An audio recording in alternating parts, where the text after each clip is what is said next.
Guys, allemaal kindjes van mij. Ik is Faza. En ik was weer eens om terug te komen met atletiek. Ik wil net die wereld een beetje wijs wat is spoed. Ik ga naar voorste woord. Ik ga 100 meter gaan doen. Gaat weer beginnen te pauze. Hoe vond ik eraf? En enige nodige sponsors, guys. Ik zal het waarderen. Iemand basically van mij aanbevielen om Olympisch. Toen ik 800 te doen.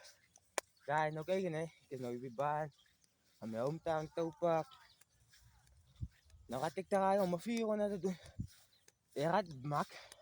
Probleem niet, al die spoed geven wat ik voor die mensen wat wij zien, dat is day one, dat is day one voor dat.